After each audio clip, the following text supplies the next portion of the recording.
Committee on Early Childhood Education and joint with the Committee on Oversight and Investigations. If you would like to testify, you must fill out a testimony slip with one of the sergeant-at-arms in the back of the room.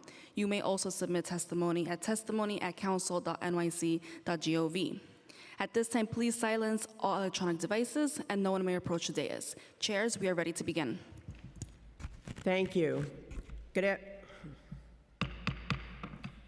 afternoon. I am Councilmember Lynn Schulman, Chair of the New York City Council's Committee on Health. I want to thank everyone for being here at today's oversight hearing on child care program background checks. Before we begin, I would like to recognize the following council members who are here.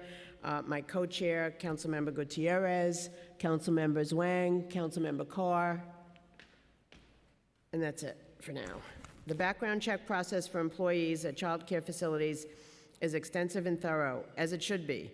We trust these facilities to care for and protect some of our most vulnerable New Yorkers, and it is our duty as a city to ensure they are safe in their care.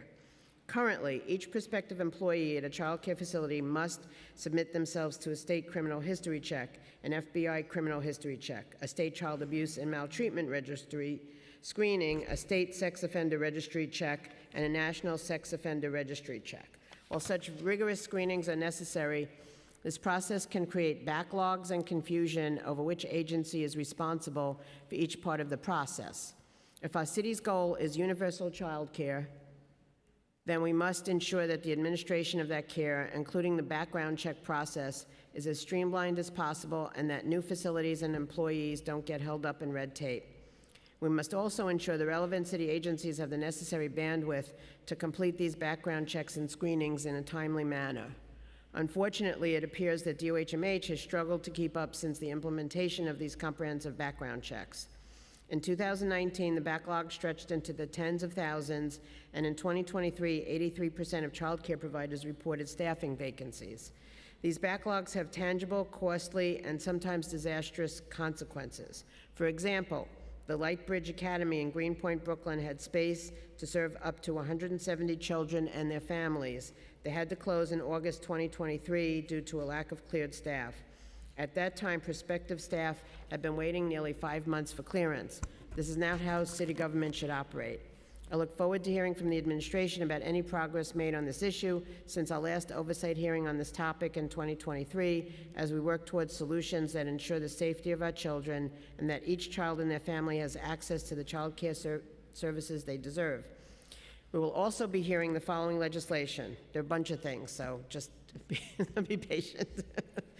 The first two bills, introduction number 15 by Majority Leader Sean Abreu and introduction number 135 by Councilmember Tiffany Caban, directly address child care inspections, emergency closures, and the background check backlog. Majority Leader Abreu's bill, Intro 15, would prohibit DOHMH from requiring a prospective child care provider, employee, or volunteer to complete a background check if they have already done so in the past 5 years and were employed by a child care provider in the city for more than 180 consecutive days in that time span. The background check process is robust enough that we shouldn't bog providers down double-checking our work. This bill will free up DOHMH to conduct background checks on those who really require one. Councilmember Caban's bill, Intro 135, tackles a related issue, ensuring that the city is adequately protecting the welfare of our city's children.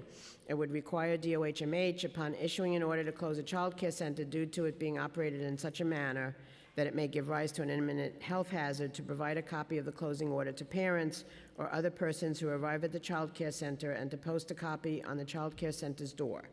It would also require DOHMH to post a summary of child care service inspection reports no later than 24 hours following an inspection. Parents deserve to be informed when the safety of their children may be at risk. This bill would enhance transparency and ensure no parent is left in the dark. We will also be hearing introduction number 831 by Councilmember Frank Morano, which would enhance the amount of leave an employee in New York City is entitled to should they donate bone marrow or undergo a medical procedure to make a living organ donation. Finally, we will be hearing 3 resolutions, all sponsored by myself. The first resolution, number 427, calls on the New York State Assembly to pass the governor to sign the New York Affordable Drug Manufacturing Act. The bill has already passed in the state Senate.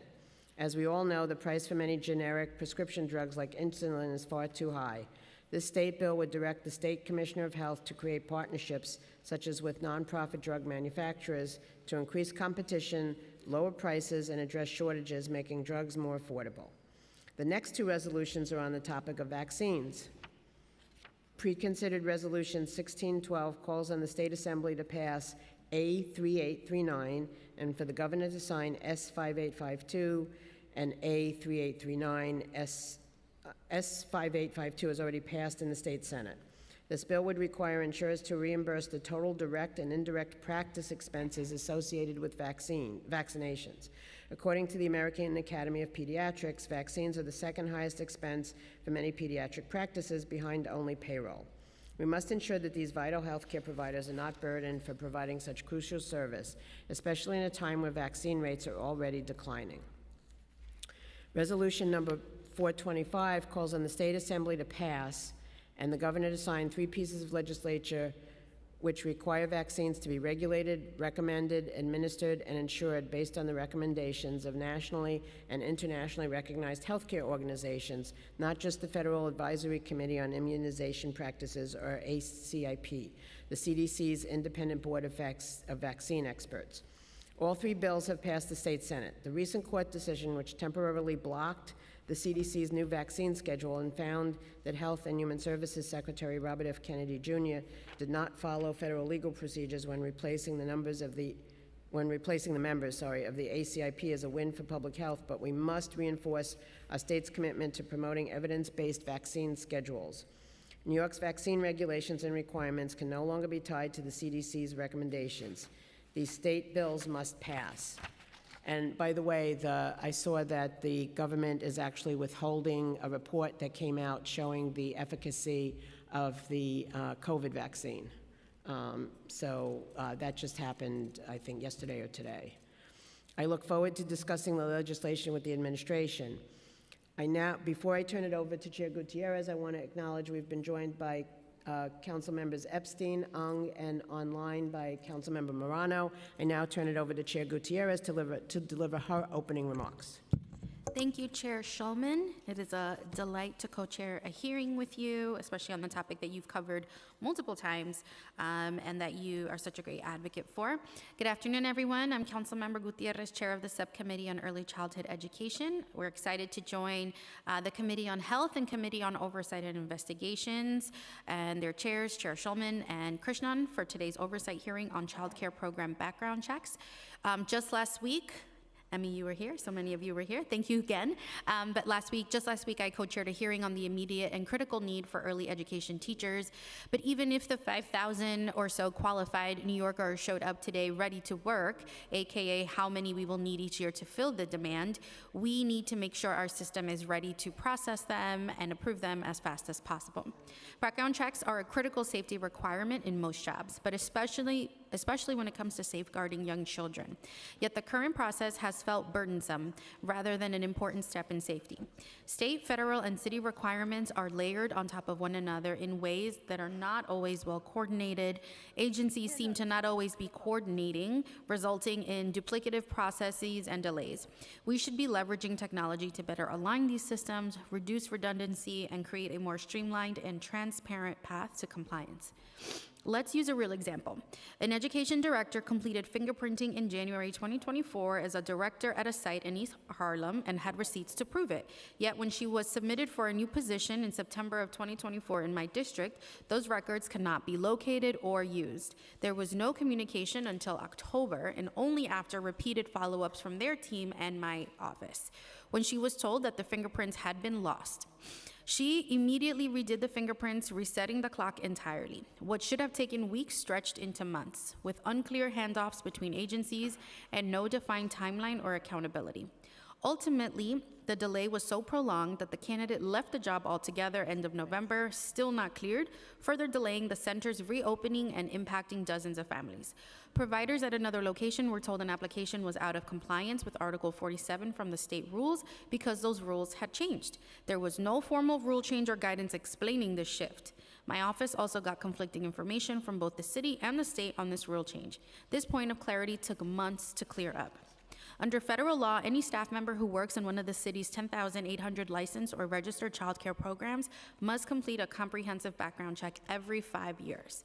The comprehensive background check process includes 2 federal checks of the FBI fingerprint and sex offender registries and 3 state checks of the criminal history, sex offender, and child abuse registries, as well as 3 more interstate checks of the same state registries in any state where a provider lived during the previous 5 years. All of these checks are meant to screen out people with a history of crimes like child abuse, assault, or endangerment. But these comprehensive checks can lead to long wait times. And childcare providers have often noted that these background checks are more lengthy than the requirements for being hired at a DOE school, which are just 2 fingerprinting checks. Nonetheless, it is important for the city to work efficiently to take into account the different legal requirements for background checks and make sure childcare providers do not suffer because of the policy choices. We applaud the changes DOHMH has recently implemented to reduce wait times for providers, like automating the processing system and creating an online portal.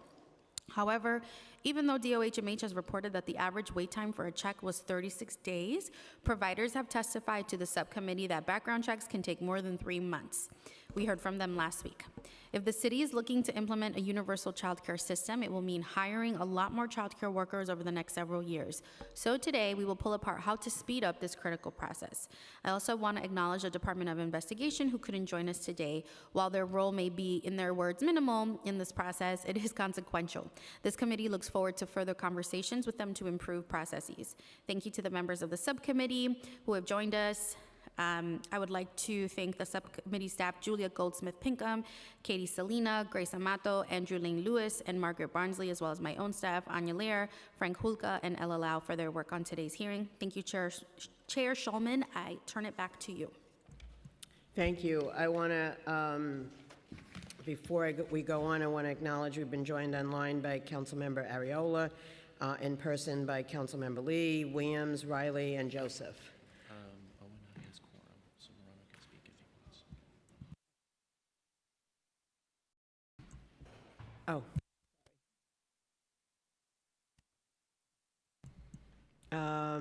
So Owen has quorum, so Morano. Okay. Councilmember Morano, do you want to give brief opening remarks about your legislation? Because we have quorum for one of the committees.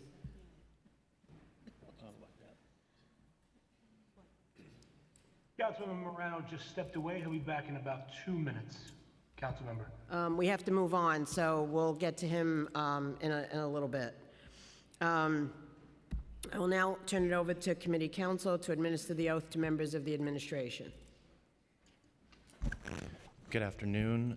Do you affirm to tell the truth, the whole truth, and nothing but the truth before this committee, and to respond honestly to council member questions? You may begin. Thank you. Good afternoon, Chair Gutierrez, Chair Shulman, members of the committees on Health and Oversight and Investigations, and the Subcommittee on Early Childhood Education, and all other council members. My name is Emmy Liss, and I am the Executive Director of the Mayor's Office of Child Care and Early Childhood Education. I'm joined today by members of my team and colleagues from the New York City Health Department. Thank you for giving us the opportunity to testify before you today. Childcare is an essential component of the Mamdani administration's agenda. We believe that every child under 5 should have access to free, high-quality care delivered in a range of culturally competent care settings with educators who are properly trained and respected. On just day 8 of this administration, the mayor stood with the governor as she committed over $1.2 billion in new funding to expand access to childcare. With this new funding, the city is expanding and strengthening the 3K program to ensure every family has access to an option close to home. And we are launching 2K, the city's first universal childcare program for 2-year-olds. 2K will serve about 2,000 children this fall, about 12,000 children in fall 2027, and every 2-year-old that wants to participate by the end of the mayor's first term. When families entrust their children to the care and supervision of a child care provider, nothing is more important than their health and safety. Parents need the confidence that when their child is in someone else's care, they will be supported, nurtured, and cared for. Every day, the New York City Health Department works tirelessly to ensure that the physical spaces they are cared for in are developmentally appropriate and safe, and to verify that all the staff who engage with children, no matter their role, are properly vetted and background checked. As we continue to expand access to care in the city, we are committed to doing so in a manner that ensures all programs meet a rigorous and high bar for health and safety. We are also committed to continuously improving our city processes to make it easier for childcare providers to open, operate, and sustain their businesses. That's why we launched the childcare permitting portal last month, so that providers can now apply for a permit online and easily upload their documents and materials rather than sending dozens of individual emails or visiting staff in person. In just a few moments after I finish testimony, I will pass to my colleague, Erin Yarborough, Chief Digital Strategist in the Mayor's Office of Child Care and Early Childhood Education, to briefly walk through the permitting portal. When it comes to staff background checks, we will never waver in our commitment to ensuring that any adult who works in a child care setting is vetted and cleared to be there. At the same time, we recognize that there is always opportunity to strengthen our city processes to ensure they more effectively meet provider need. The Mayor's Office of Child Care and Early Childhood Education will play an important role as we move forward to ensure that all of the city agencies working in child care are coordinated and aligned, and that all agencies have the resources they need to meet our administration's ambitious goals. We already work closely with the Health Department and will continue to do so to ensure they are properly staffed and supported to oversee the health and safety of all of our child care programs. Thank you for the time to testify today. I will now pass to my colleague Erin to walk through the permitting portal, and then to Deputy Commissioner Corinne Schiff, who can speak more to the day-to-day details of the Health Department's work and to the administration's position on the legislation being considered today. Can you hear me? Good afternoon, council members. Again, my name is Erin Yarborough. I'm the Chief Digital Strategist here at the Mayor's Office of Child Care, and I am delighted to walk you through the child care permitting portal. We have, I believe, if we can bring up the screen here, you also have the good old handouts. And we wanted to give you an actual sort of visual of what the providers will see. The providers were very instrumental in designing this. We got our requirements from Department of Health, but we also included the providers in that requirements process because they are one of the users of this portal. They are also providers joined us for what we call user acceptance testing to make sure it really was going to meet and give them business value, because that is our goal here, is to give the providers and the DOH workers business value. So you'll see this is the landing page. This is what you will see. You can see it on mycity.gov, but also providers, when they make their initial payment for a prelim group daycare center, they will receive an email with an invitation coming right into this portal to continue with their digital application process. This is what they will see. We can go to the next slide or the next page. This is what they'll say once they log in. We understand how many government systems there are, and they all have their own logins, and they all have their own things. We don't like that either. This is the same login they use to make their payments for the child care. We really wanted to make it easier for providers, especially smaller providers who may not have all these, the IT staff to keep track of all of their various passwords, to use the exact same credentials that will bring them right in to this landing page. You can see one thing right there, action needed. One of the feedback we got from the providers, really critical, is that it is a long application process. There's many steps, and it's not always clear, because I think hitherto there was fillable PDFs, there was a lot of email. What are the next steps? I'm just putting myself in a provider sort of mind frame.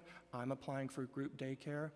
What are the next steps? What we really try to do in this portal is every time there's an action needed from the provider, we highlighted it for them. So you can go in and see immediately, oh, I see I need to upload my certificate of occupancy, or oh, I see I need to upload this, my staff credentials.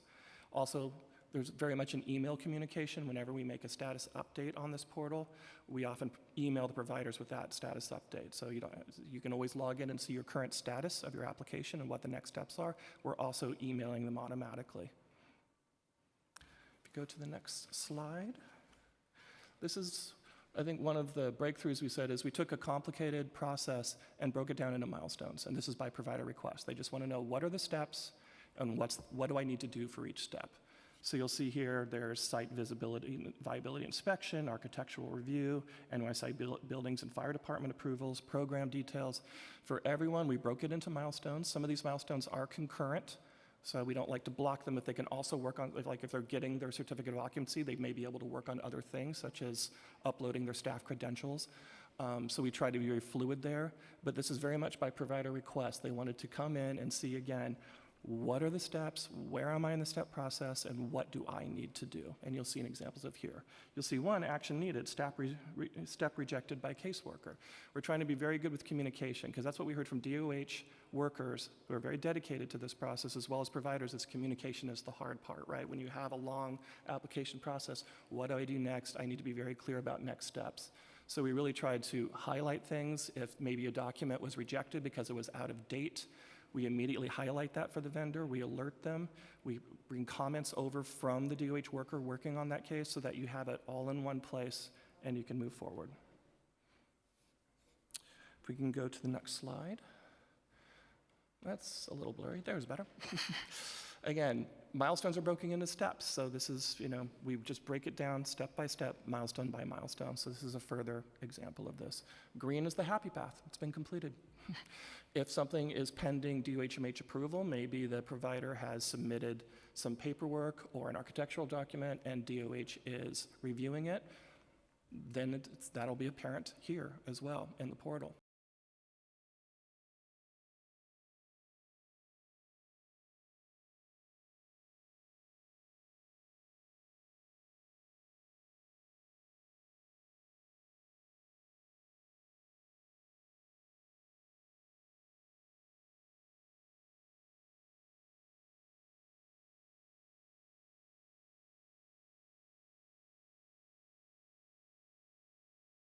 Ultimately, DOHMH.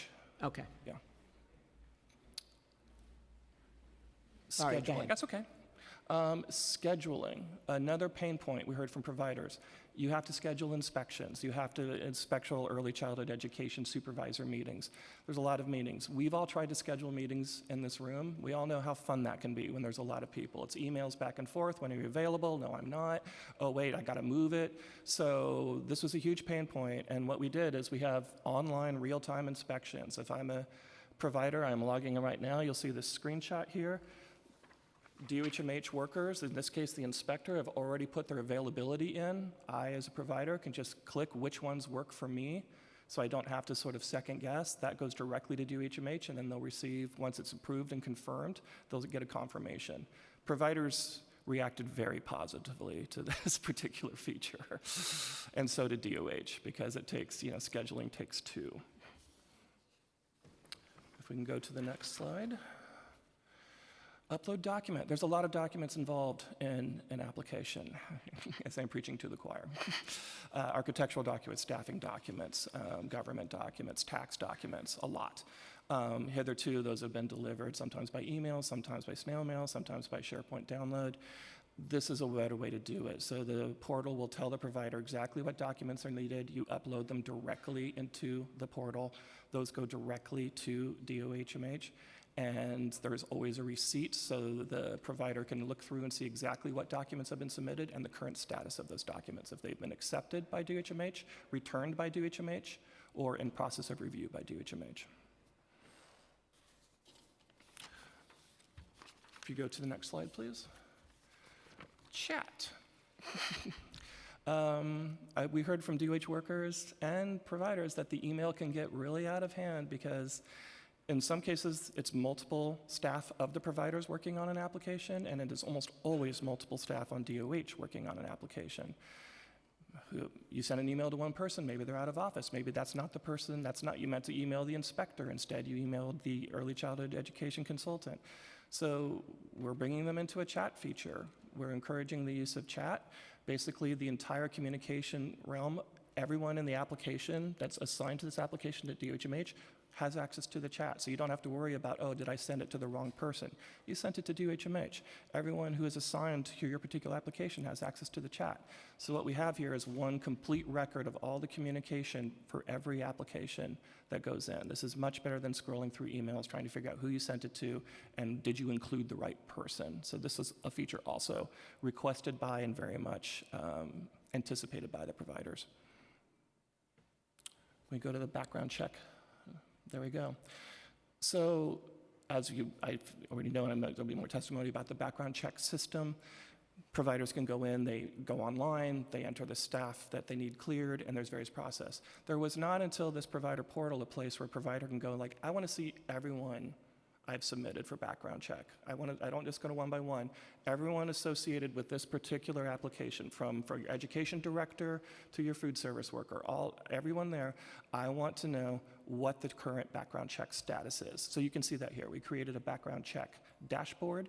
This is updated in almost real time, like every 5 minutes or so, with the background check system, and so that providers can go and actually manage not just one by one what the clearance is, but see all in one place. Everyone submitted, what is their current background check status? This is also a feature requested by providers that we have been able to deliver. And the next slide. Just back to the beginning. So that's a very brief overview. I will say a few points that this portal is integrated with other important city systems. There's this thing called CCATS, which you may be familiar with. That is the system of record of DOHMH. This is not replacing CCATS. CCATS remains the system of record. What this is a front portal for the providers and, in many cases, the workers to work, but it is integrated with CCATS. We do not want, as much as possible, providers having to worry about which system do I put it in, and same with workers. We don't want workers to put this in system 1 and this in system 2. So it is integrated with that CCAT systems, but it is important to note that it is not replacing CCATs, and CCAT remains the system of record. Same with the background check. As you saw, it was integrated with the background check system, but it is not replacing it.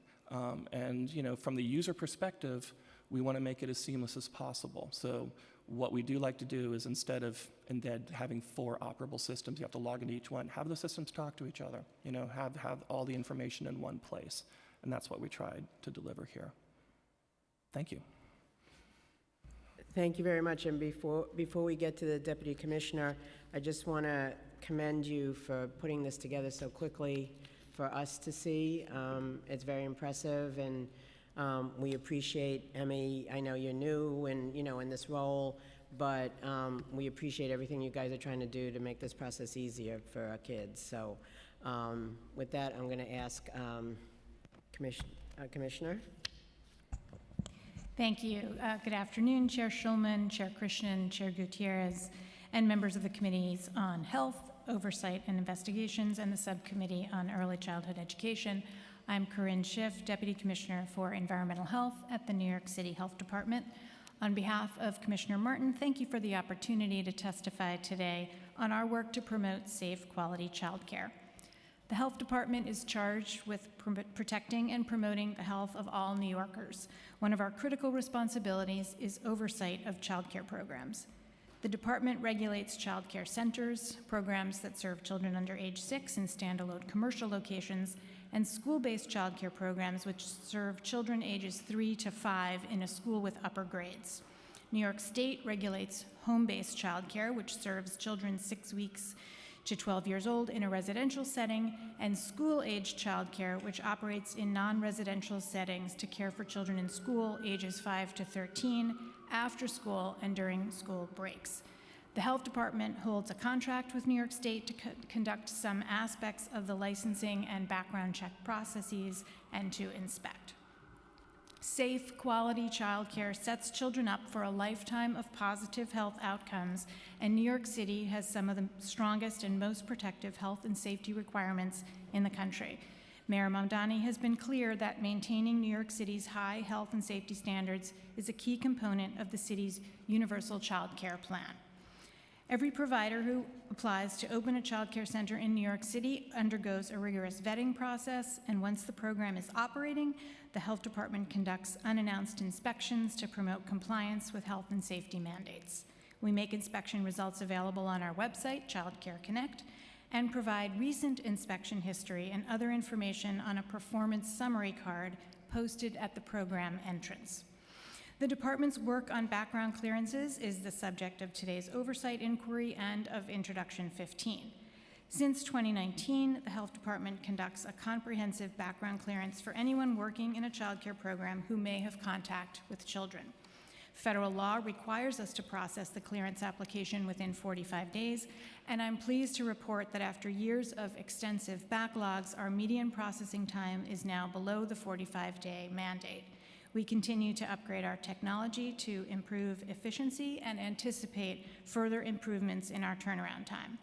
Some applications take longer than 45 days, including for reasons outside of the department's control, such as when we must request clearance information from another state and do not receive a timely response. Turning to Introduction 15, it would prohibit the health department from repeating a background check except where the law requires it. The department already conducts a renewed background check only when required by law and would like to discuss with council the concerns this bill aims to address. Introduction 135 would require the department to post summary inspection reports on our website within 24 hours, post closure orders at the entrance to the child care program, and provide the closure order to parents or caregivers. The department already posts summary inspection reports on our Child Care Connect website.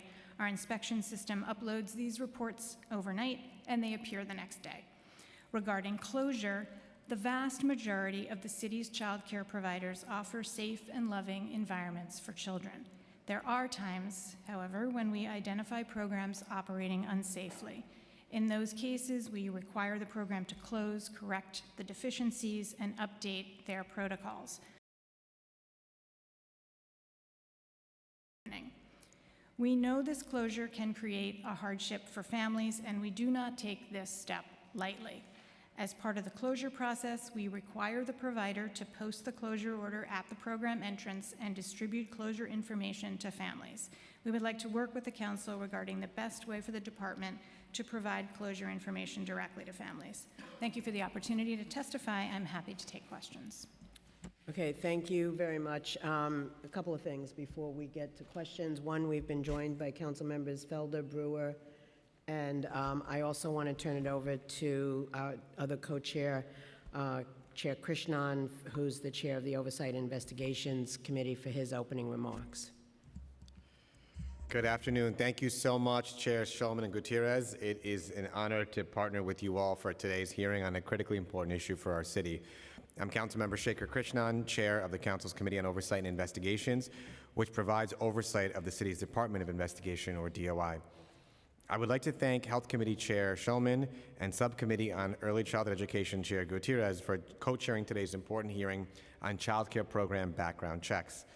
Thanks as well to the representatives of the administration, advocates, and members of the public for attending today's oversight hearing. As a parent of 2 young children, I know how important our city's child care providers are for working families. In fact, before I was in the council and a parent of 2 much smaller children, I myself had to work with neighborhood parents to try to keep a daycare center open in our neighborhood that was closing down by Elmhurst Hospital. And I learned through that, before doing this work, just how difficult the child care background approval process is, because all the parents and I were trying to work together to both keep the daycare center open, but also try to find alternative placements for the child care staff who were there, who were beloved. But one of the challenges that we saw was how long the background check process can be and how that impacts their ability to secure jobs afterwards too, in the event of a child care center closure, which should never be happening, but that's what it is. Our child care providers are critical to the function of this city, allowing parents to go to work knowing there are people taking care of their children like their own. But this trust only comes after rigorous background checks and screenings of these workers. Our trust in child care workers is trust in the city agencies that make the system run. We count on our city agencies to vet the providers who look after our children all day, to be thorough, fast, and efficient. I'm proud that with a new City Hall, childcare has become a priority. And as we see an increase in childcare seats, we need to make sure we have adequate staffing and support to fill those seats. Too many childcare providers report costly fees, more expensive than getting your driver's license, and extensive delays in the processing of their staff's background checks, limiting their ability to provide families with essential care, and in some cases being forced to close daycares, as I personally learned about 8 years ago. Today we will learn what are city agencies doing to make the fingerprinting process more efficient. Are agencies prepared to take the task of expanding childcare seriously, creating a pathway for affordable and fast fingerprinting and background checks for childcare workers? We are demanding that our city agencies take the crisis of childcare seriously, as I know they do, ensuring fast and thorough services. The devil is always in the details. We cannot let red tape get in the way of this urgent need for affordable childcare. We must do all we can to support working families, keep daycares open and thriving, and end the steep fees for childcare workers to do their jobs. Before we begin, I'd like to thank the staff from my office and the Committee on Oversight and Investigations for their work prepping for today's hearing. Senior Legislative Counsel Nicole Kata, Policy Analyst Erica Cohen, Policy Analyst Alex Yablon, Chief of Staff Chanel Martinez, Legislative and Budget Director Hunter Divinagracia, and Communications Director Victoria Opperman. I will now turn it back to Chair Shulman and look forward to a very informative hearing today. Thank you. Thank you, Chair Krishnan. I'm now going to ask Councilmember Morano to make a brief statement on his legislation. Thank you, Chair Shulman. Appreciate your leadership chairing this hearing and for your passion for health issues in general, not just chairing this committee, but literally your entire career in government. I want to thank the committee and the chair and the speaker for your willingness to hear Intro 831 today. This bill is a new version of a bill that some folks in the administration and in the labor movement had raised a couple of objections with respect to collective bargaining. I think this version of the bill is largely clear of any of those pitfalls. In general, the bill is about something very simple but very important: removing a barrier for people who are willing to save someone else's life. Right now, there are thousands of people, including many New Yorkers, waiting for organ transplants. Many of them are on dialysis, sometimes for years, hoping for a second chance, hoping for more time with their families. At the same time, there are people willing to step up to donate a kidney, part of their liver, or bone marrow, but they hesitate for one very practical reason: they can't afford to take time off from work. That's the problem we're trying. Intro 831 ensures that workers across New York City have job-protected time off if they choose to become a living organ or bone marrow donor, up to 20 days for organ donation and 5 days for bone marrow, which is what the health guidelines recommend. And just as importantly, it establishes a pathway for the city to provide wage replacement so that people are not financially penalized for doing something extraordinary. Because in plain English, this is what it comes down to. If you're willing to go through surgery to save someone's life, you shouldn't have to worry about losing your paycheck. This bill recognizes something fundamental: that the biggest barrier to organ donation is often not willingness, it's reality. It's time off work, it's recovery, it's making rent, it's supporting your family.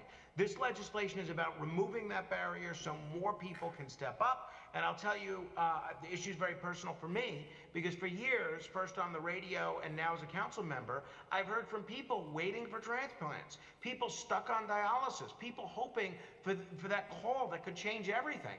And I've also seen what happens when that call comes. A close friend of mine received a liver transplant about a decade ago.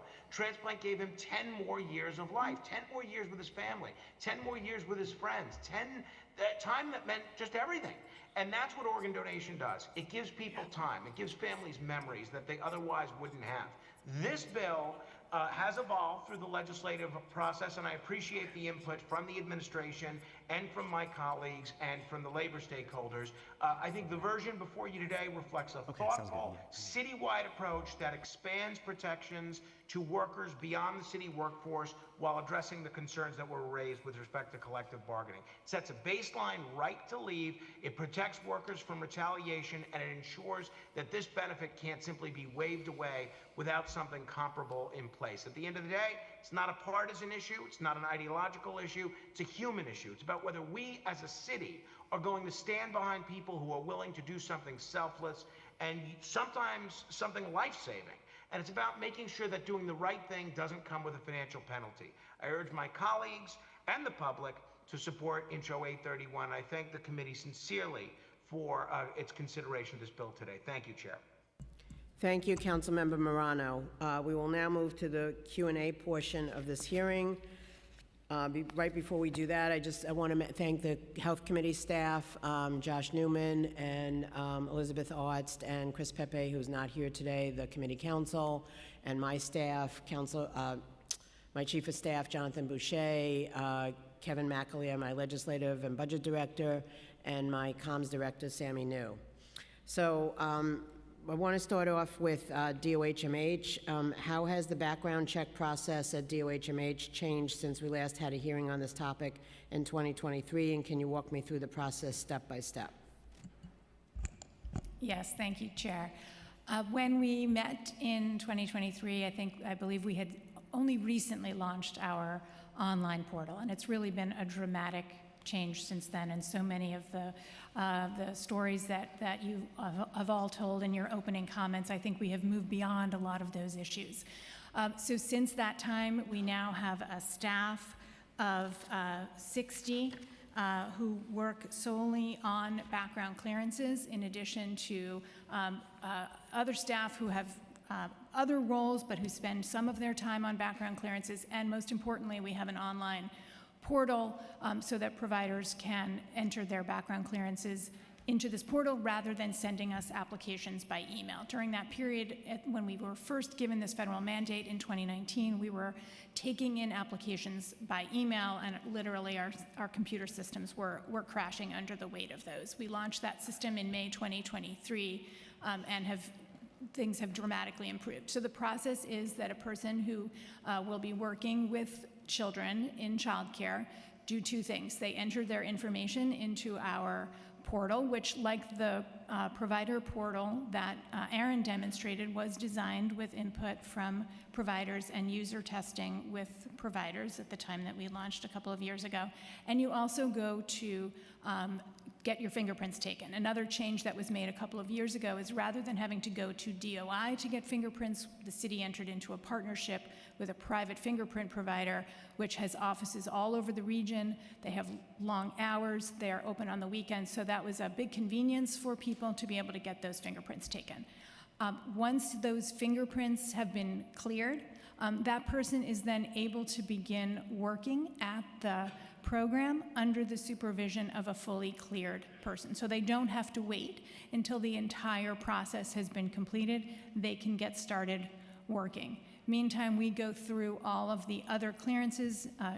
You cited those in your opening comments. Like the portal that Aaron demonstrated, providers, the applicant has an identification number they can type in to check the status of the process. Once those clearances come through, we send a letter to them and to the provider, and they can begin working without that supervision. How much of a backlog exists now? So our median processing time right now is about 30 days. There's some seasonality to the application, so there's a kind of peaks to that. So we have had a median processing time as low as 20 days, and we're sort of on the downward slope right now. So we think that processing time will get back to that 20-day mark. There are applications that are above 45 days. Our system doesn't allow us to easily tease out what applications are pending with us solely because of our work, as opposed to we are waiting on an outside state to give us information back. So at any given time, we've got about 500 applications that are beyond the 45-day mark, but those are for a variety of reasons. Some are with us.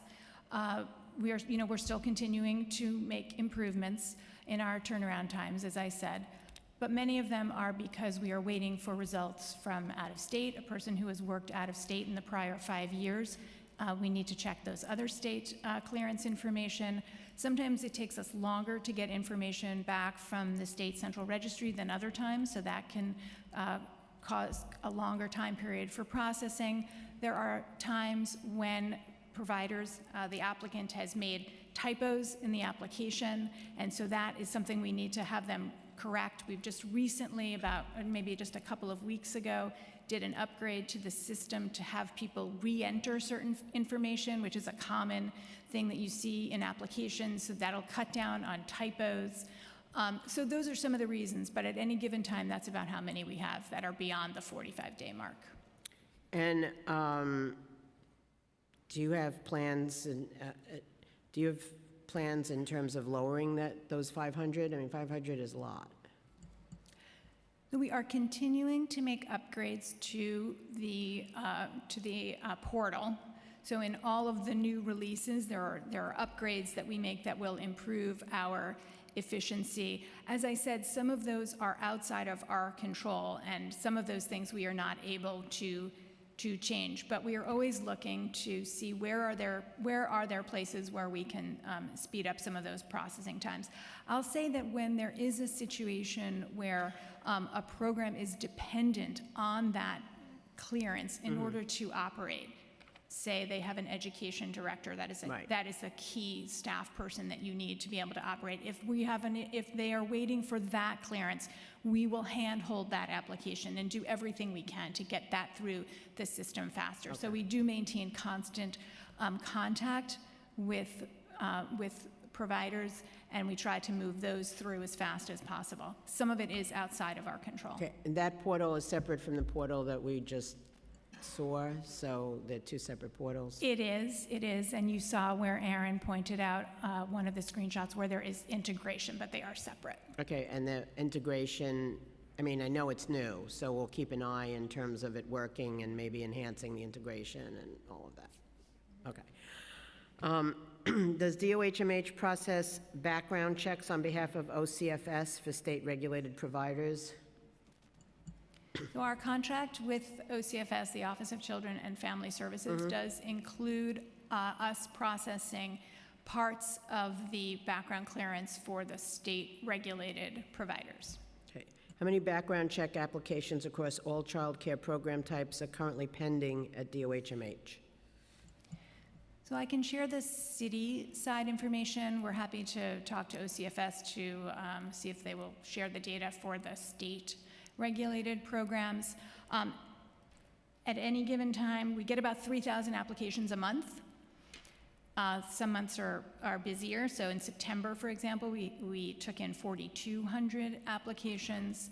And right now, our median processing time is about 30 days. Sometimes it's 20 days. So it is a dynamic number, but you can get a sense of what our docket is at any given time.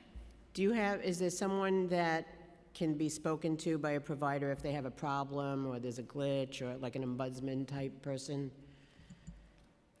Yes. So there are two ways that providers can be in touch with us. The providers have contacts at our borough offices, and they're in pretty regular contact with the borough offices. But we also have an email inbox that is monitored by several people and is actively, where we actively respond to inquiries. And providers have that information? Providers have that, and we have something we started maybe a year or two ago is we not only send out regular emails to providers with new information, but we've also been doing a monthly roundup of all of the information that's gone out that month, and we've gotten really good feedback about that. So that's another place where they're constantly hearing from us and getting that contact information. And those phone numbers, of course, always live on our website, so if they don't have that, they know to go there. Is that something that can be added to your portal? Okay, that'd be great. Okay, thank you. What are the primary drivers of delays in background check processing? Staffing, fingerprinting, bottlenecks, interagency coordination? I mean, you sort of mentioned it, but... For the most part, for a sort of a healthy application, you could say, those clearances are very straightforward and they're processed quickly. Every application is handled on its own, and one of the things I didn't mention is that sometimes we do get a report back from one of these agency checks where there is something concerning that we need to look into. And so that's another reason that an application may take longer if we have to do an additional assessment to see if that person can work in childcare. So what are the things that I mentioned, like what's maybe the number one kind of driver of a backlog, or it just varies? I think it really varies. I don't know that there's one or another, and I don't know. I would hesitate to call it a backlog. I mean, a person who has worked out of state in the prior 5 years, and we are doing our due diligence and complying with the law to check that out of state history, and we are waiting for that state to report back. I would not call that a backlog. So I would say, and I think all of you have said in your opening remarks, the work that we are doing here is so very important Right. for the providers, for the families. And it's not something where, while we feel a tremendous burden to get these done as quickly as possible, we know how critically important it is for the person who will begin work and for the provider who needs that childcare professional in the classroom, but also for the family to make sure that we are not cutting corners. Okay. In March, Mayor Mamdani announced the expansion of 2K, including the first 2,000 seats coming online this fall and the addition of 1,000 3K seats. Is the agency prepared and equipped to process the background checks for the additional providers needed to meet this expanded capacity citywide? And what specific steps have been taken to ensure readiness? Is it on? Oh, okay, great, there we go. Yeah. I'm happy to start with this. So for the expansion of 3K capacity and the launch of 2K this fall, given the relatively quick turnaround time between now and September, the city is planning to work with existing childcare providers. So any of the providers who are offering 3K or 2K services this fall already have a license or permit, and very likely already have staff in place in those classrooms. We anticipate there will be some new hiring to support 2K and 3K, as there always is in the lead up to the first day of school, but we do not expect a huge rush. We are continuing to monitor what the staffing patterns will look like with our partners at New York City Public Schools and with the health department to make sure that we are prepared. And then certainly as we prepare for the fall of 2027, when we will be bringing many more 2K seats online, we'll be planning ahead with the Department of Health and New York City Public Schools to ensure that there is sufficient staff capacity for onboarding those providers. Okay, thank you. How many background checks does DOHMH process every year for early childhood educators? So I can provide the city side numbers, and that's the numbers right, I gave you understood. before. That 3,000 on a typical month. Some months are bigger. September was 4,200. Oh, you mentioned that earlier, okay. To what extent are background check delays contributing to delays in opening new childcare slots or programs? So I'm not aware that they are contributing to delays. Any particular program that is having experiencing a delay that they think is related to the background clearance should certainly be in touch with our office. As I noted, the education director, who is a key person to be able to open, is somebody that's an application that we handle in our borough office and really handhold, because we know that that is the key to being able to open. But we would, well, you know, if you are hearing from a provider in your community, please do reach out to us. Okay, if DOHMH receives a question about an issue that's handled by OCFS, how do you refer that person to OCFS? Is there a clear line of communication for the public to both of you regarding the background check processing? So for the most part, we can take those questions. Most of the kinds of questions that come in from providers who are doing a background check, doing that process on the what we would call the state side, we can answer those questions. If it's something that we cannot answer, we will contact OCFS and make sure that that answer gets back to the provider. Has DOHMH quantified how many providers are unable to begin operations due to pending background checks? And does DOHMH prioritize the background check of directors so that the business can open? So as we just discussed, yes, we do. Okay. According to the background check requirements under federal law, a person who has passed the first 2 fingerprinting checks can work with children if they are never left alone with them. How many people are in this provisional status right now? So really, anyone who submits the clearance application and completes those fingerprints and they come back without any concerns, they can begin work so long as they are under the supervision of a fully cleared person. So I don't have that number, but that's something that we were able to provide so that people can at least get started working. Okay, if you could just get us the number at some point, that would be great. Once a person has completed a background check for one employer but chooses to change jobs still within the child care field, does that person need to undergo a background check again with the new employer?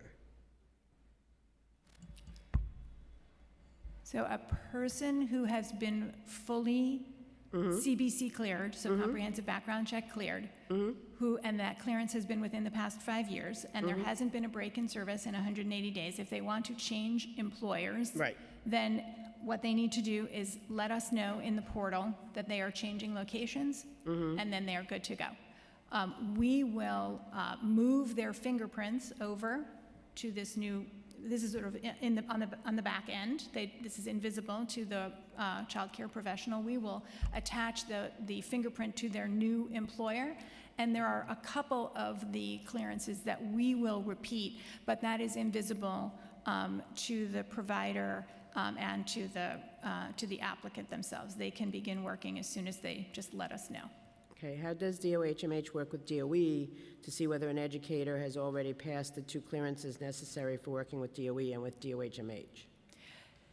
So this is another thing that we have done a lot of work on, probably since the last time we met, which is that we do now have access to the DOE system. So we are able to, if someone who has those fingerprints completed for DOE, we are able to essentially use those in our system.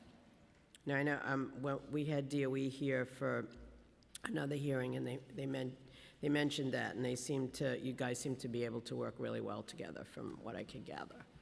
How does DOHMH track and report processing timelines internally, and are there established benchmarks or service level targets? So we do have internal metrics to measure our turnaround times, and certainly our primary goal is never to exceed that federal mandate for the work that is in our control, so that 45-day mandate for the work that we are doing ourselves. And otherwise, our goal is to get that number down, our processing time down as quickly as we can. Are there disparities in approval timelines between home-based providers, which are regulated through OCFS, and center-based providers, which are regulated through DOHMH? So we're happy to pass on the question to OCFS to get the processing time information from them. And then I want to know, like, what's driving the differences, if there are differences. Okay. At the council's last hearing on this issue in 2023, DOHMH testified that the agency was onboarding 40 new staff members to process background check applications. How many staff? You said there's about 60, right, to address background check? Okay. And do you have any vacancies in the unit right now? We have just normal attrition, so nothing that is staff shortages. And as you heard Emmy said, we're working very closely together to make sure that as the city expands providers, that we will likewise expand.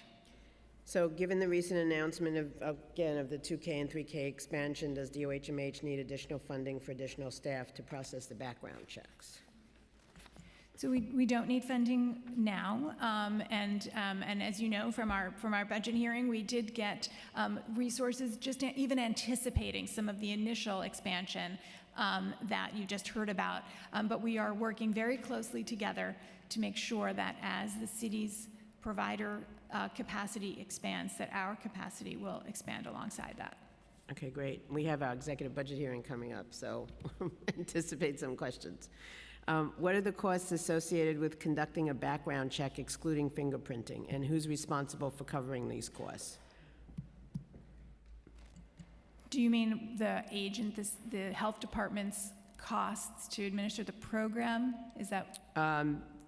What are the costs associated with conducting a background check? So what I'm asking is who's responsible, the agency, the provider, the individual undergoing the background check? Like, are there costs? You mean to pay for the fingerprinting? To do excluding the fingerprinting. Excluding the fingerprinting. Is there anything or there's not? I don't think there's a cost to submit the background clearance. Okay. Is DOHMH open to increasing transparency for providers around the status of the background check for themselves or their employees? Well, you already, by creating a portal such as the Mayor's Office of Child Care has done for the new permits. So we do have a portal that we launched in May, I think it was May 22nd. It was a big day, so I remember the date, 2023. And applicants they are given a number of an application number, and so they are able to type that in and get to check the status of the application, and we also do email them. When a potential early childhood educator fails a background check, how is this communicated to them, and how is it communicated to the potential employer? So a letter does go out. There are obviously confidentiality issues here, so different information goes to the applicant and the provider in some cases, but there is a letter that goes, and including, if they're including information about next steps for the applicant if they want to, for example, appeal that decision or give us more information. For those potential early childhood educators who do not speak English as a first language, do you offer translation services for those undergoing the background check process? So our background check portal is able to be translated. Okay. So there's language accessibility there, and for people who have questions, who want to contact either their borough office or to speak to the central office, we can always use Language Line, and our staff are trained to do that. Do you know how many languages are served, or? By Language Line, it is 200. Okay. No, that's great.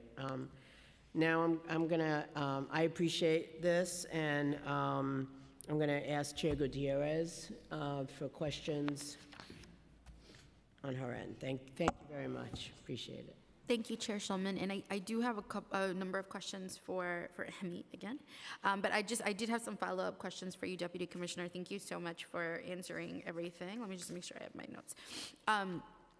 Can you just, to start, clarify the 30-day timeline? Is that from the fingerprint process with DOI, or is that like separate? That is only once kind of you get notified. What is that? When does the clock start that you're timing for the 30 days?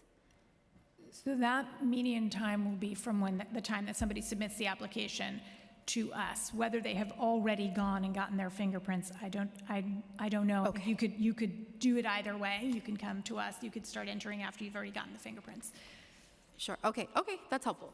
I think, is that it? Okay.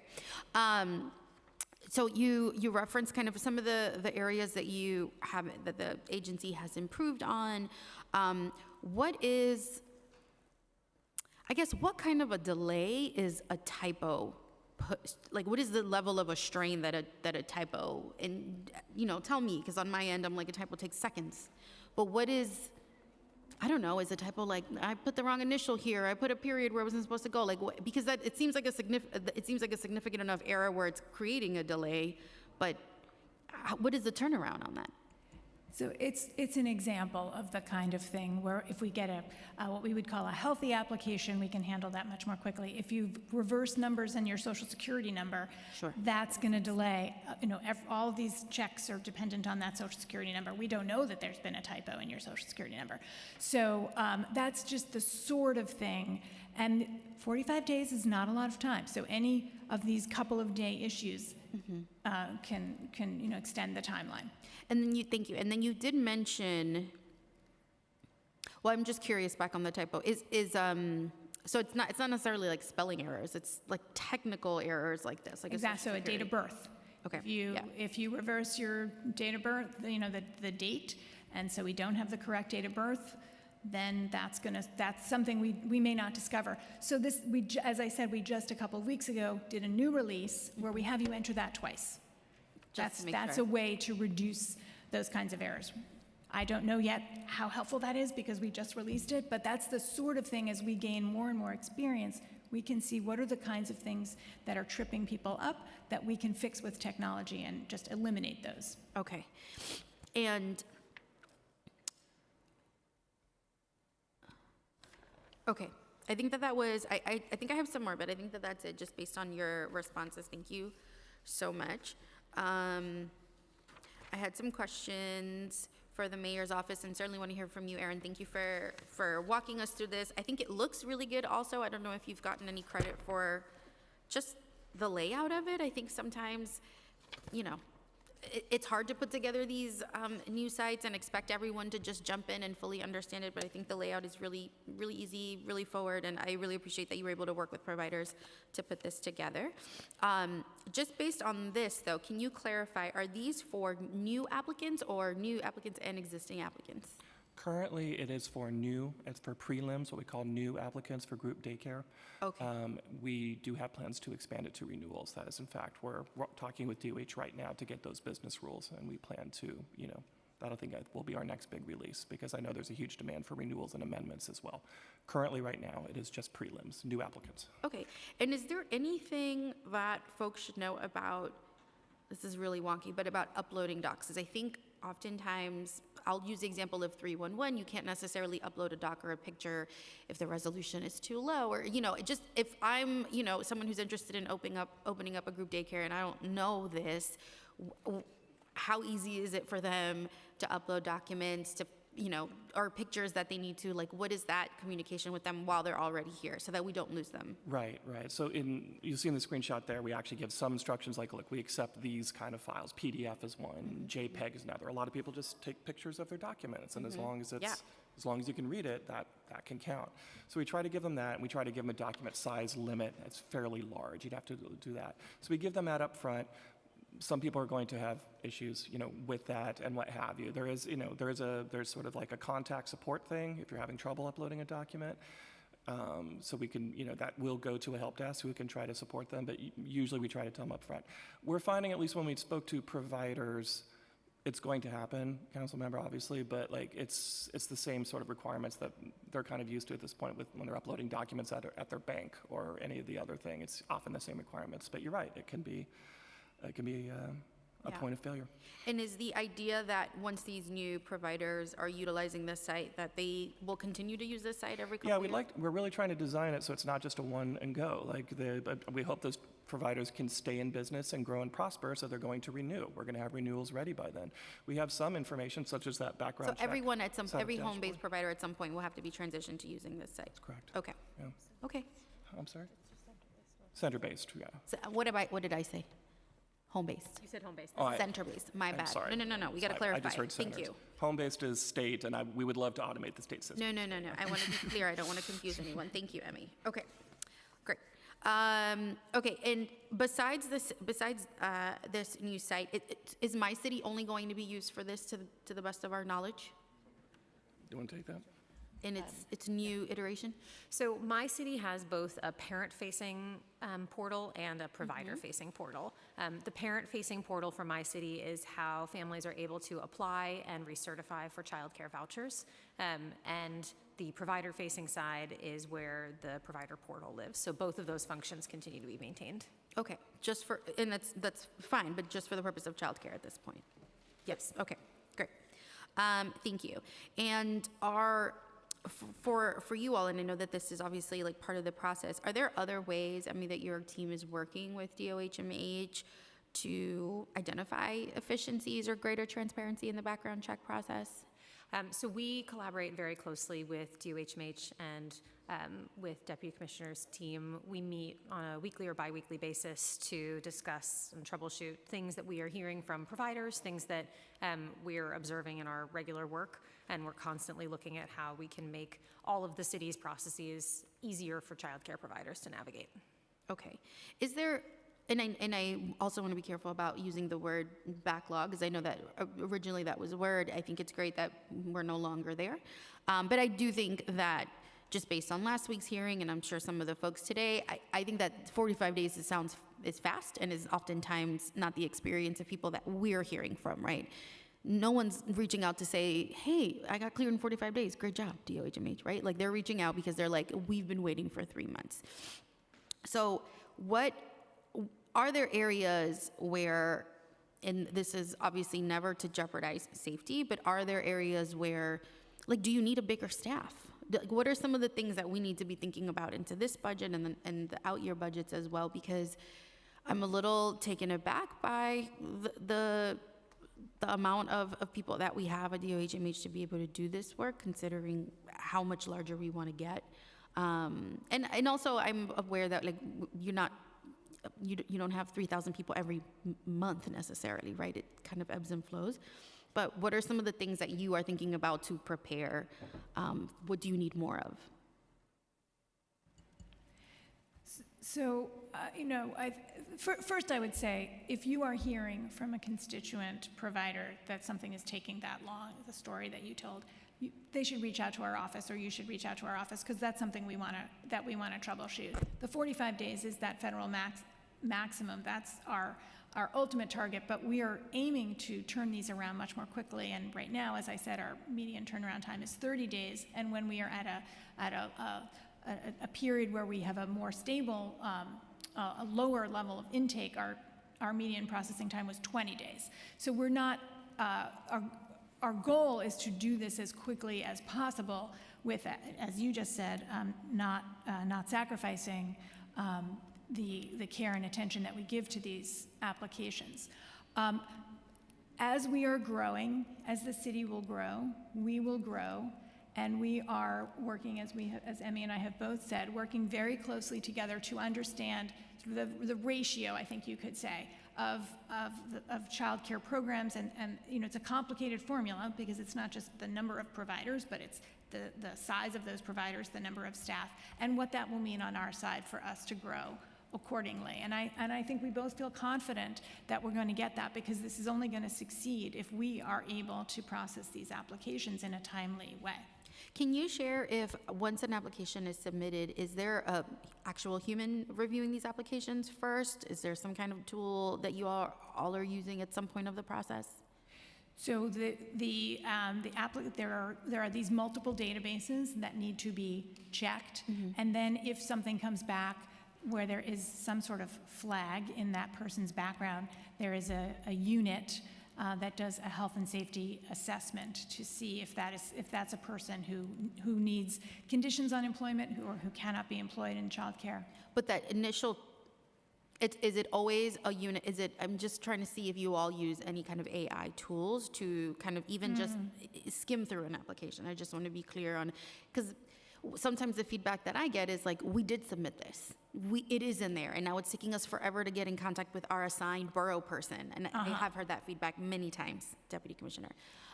So in my past life as a former chair of technology, I often learned that sometimes there is just an AI tool that is being used to kind of assess, and then those are when flags are sent, and so sometimes that creates longer times because you need to find a person to look through it and connect with that applicant. So that's what I'm asking. Is it always staff people that are looking at this? It is staff people who are looking through these. And to give you an example, they are looking through them in a proactive way. So if we see an application, we will typically get a fingerprint result in a week or two. But if we see that we haven't gotten that fingerprint result, we're not sitting around waiting what's going on. We are then reaching out to our colleagues at DOI, and we work very closely with them as well. And we're troubleshooting together what's happened with that fingerprint result. Sometimes we find out that fingerprint wasn't taken in a very clear way, and it wasn't able to be processed, or there's been a delay in the payment for that fingerprint. And so those are things we can troubleshoot. So it is people. That is why we have a staff of 60 people devoted just to this work.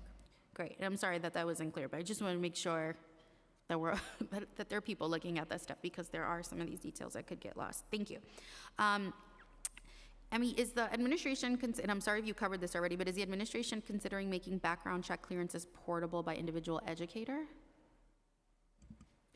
So as Corinne outlined, if an educator has been working in childcare without any break in their employment and has gone through a comprehensive background check within the last 5 years, then that staff member is able to move between childcare settings where we see folks quickly with no delay. What they need to do with those 5 years, 180 days, is just let us know that they are moving, and then they can start at the new location. And is this fairly new as of this year? This is within about the last year. Okay. We were able to. Because I did not hear that in the past, but I just want to make sure this has been corrected. As you were telling your story, I think it was 2024. This is after 2024. So we did hear a lot from providers that was a burden, and we were able to work with New York State to make sure that we were able to do that. And we let providers know. We got great feedback about that. The process is on our website, and this is how we are really constantly talking to providers, hearing where the problems are, and making improvements where we can, so long as the law allows it. Absolutely. And I'm asking these questions not to rehash necessarily, but really just put us on a path of like, this is an error that we saw, we addressed it, and this is how we're moving forward. Thank you. Is the Mayor's Office of Child Care working with the state on building efficiencies into the state level system needed to run background checks? We have not talked in detail with the state about their background check process for home-based providers, though we are committed on our end to making it easier for home-based providers to navigate these processes. So as we continue in our very regular engagement with providers, we are asking them about pain points they experience in opening and operating their businesses, and we will, as we hear specific examples, share those with the state and with our partners, and we have a very open dialogue with the state broadly about regulation and ways in which we can make it easier for providers to operate. And what about the same with federal level clearances? Any communication with the federal government? We have not, since the start of this administration, been in touch with the federal government about this issue. Background check processes differ for early childhood educators based on the location of the early childhood education programs, with DOE, DOHMH, and the state's OCFS having oversight roles for various location types. How is the Mayor's Office of Child Care coordinating with all agencies involved in the background check processes? I think we coordinate very closely with the Department of Health, and we are in very regular touch with OCFS just broadly about their regulation of child care providers and ways in which we can continue to work together. Our goal is to be in community, talking regularly with providers about the pain points they experience, and then using our position as cross-government. I'm sorry to cut you off. Are the providers directly communicating with you? Like, here are the names of the 4 people? No, not at that. I would say some of the examples of system improvements that you're hearing, some of the things that went into the permitting portal, these are the result of providers coming to us and saying, hey, we're getting stuck with X.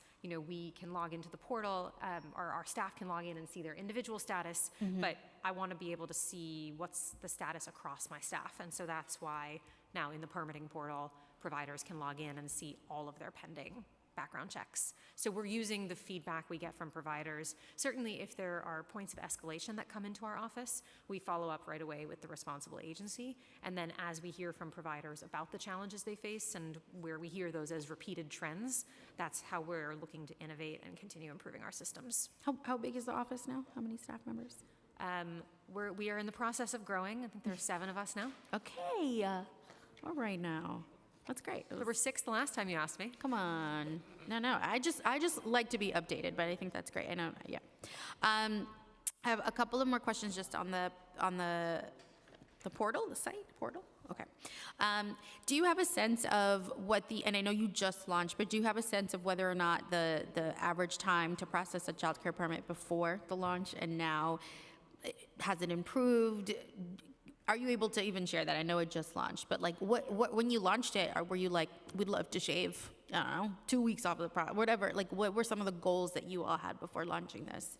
Right, so I think Deputy Commissioner Schiff has shared some medium pre-portal launch.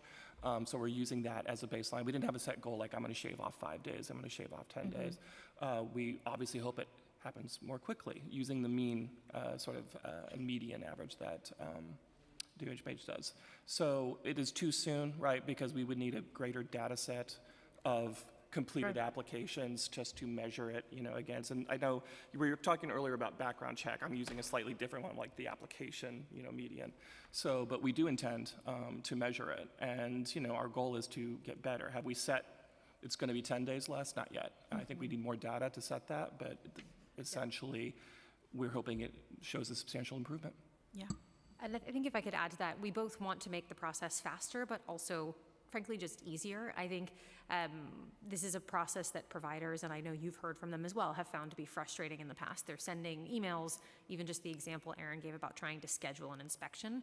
I think if we can make this process less frustrating, less burdensome for providers, if they can schedule their inspection with one easy click instead of 15 emails.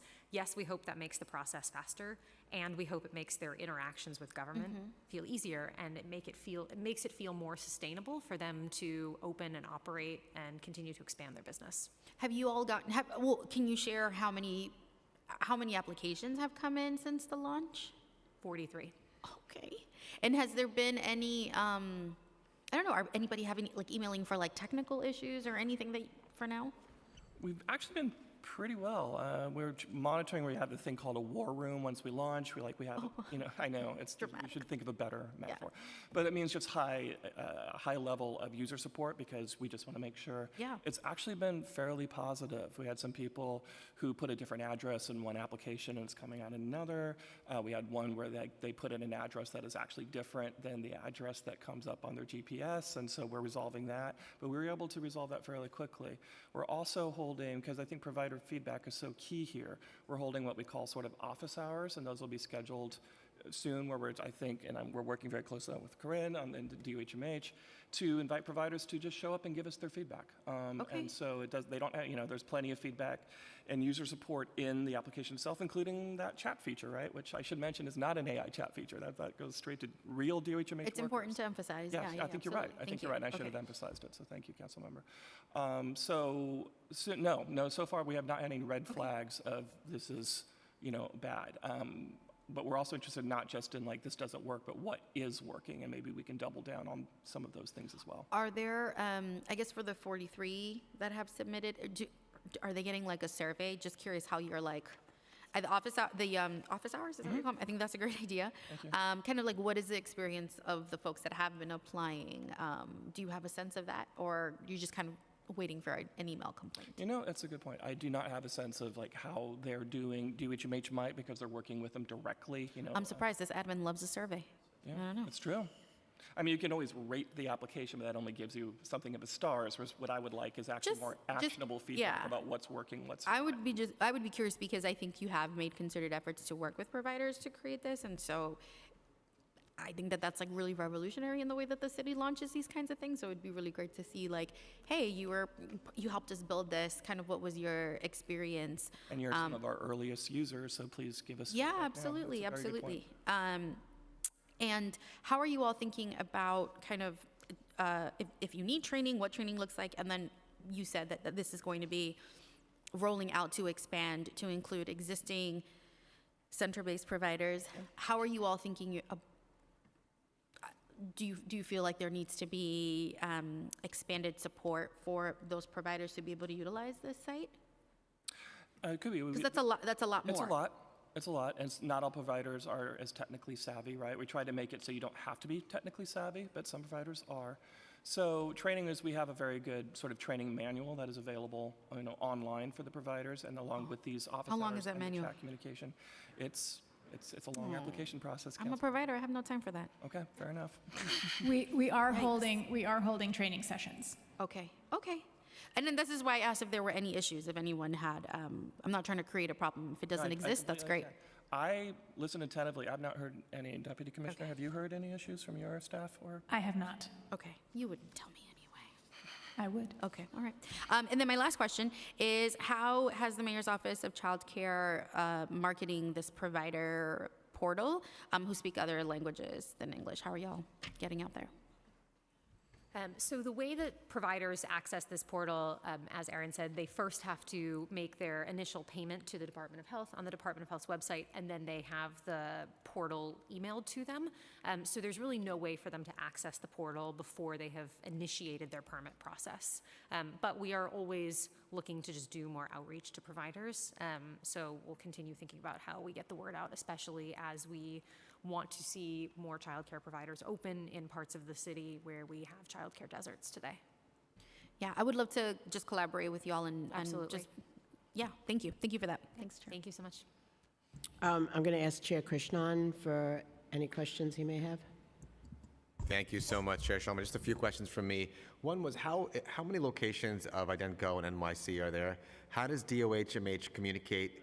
How does DOI communicate with DOHMH for updates?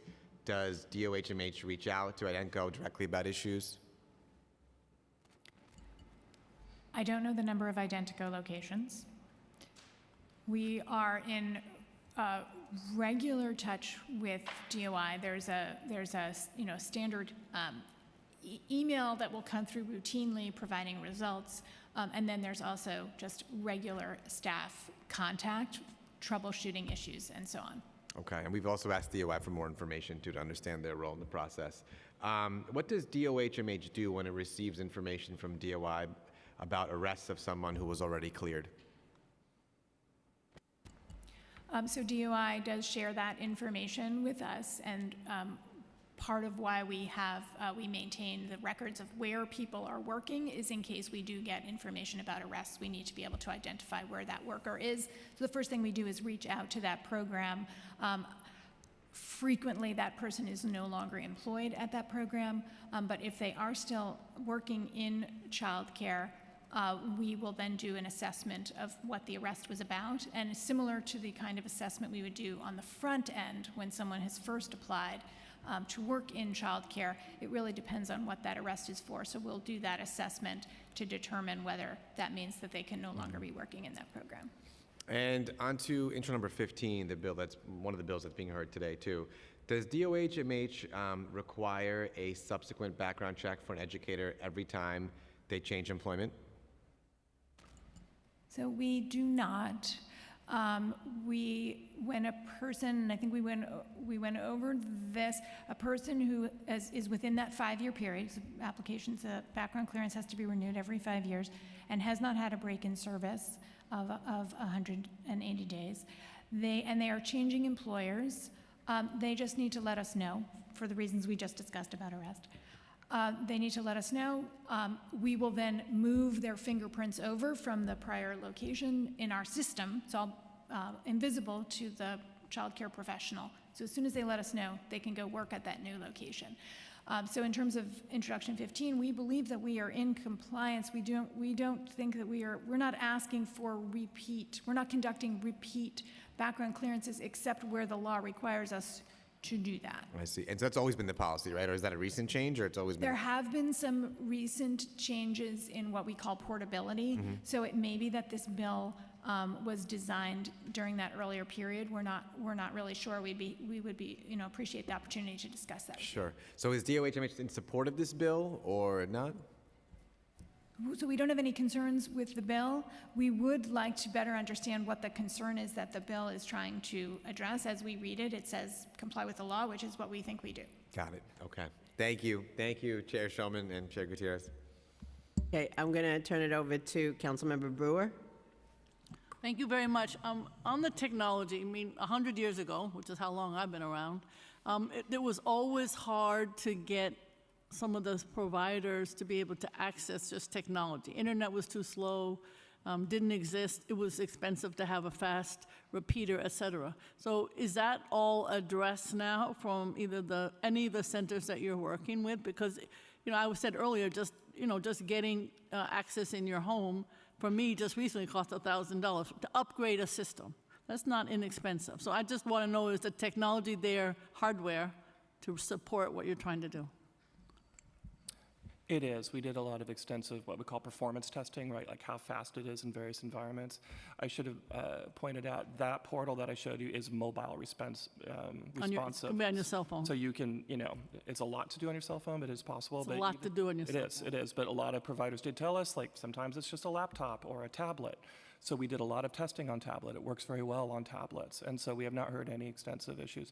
If you don't have wireless, you're going to need an internet connection, but we have done extensive testing, and so far it meets. So you need a fast standards. connection, though. You need a connection that it's.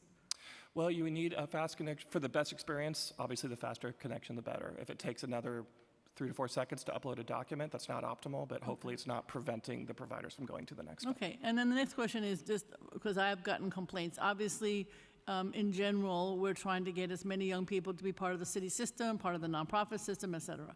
So some of the systems, as I understand it, I have private centers on the Upper West Side.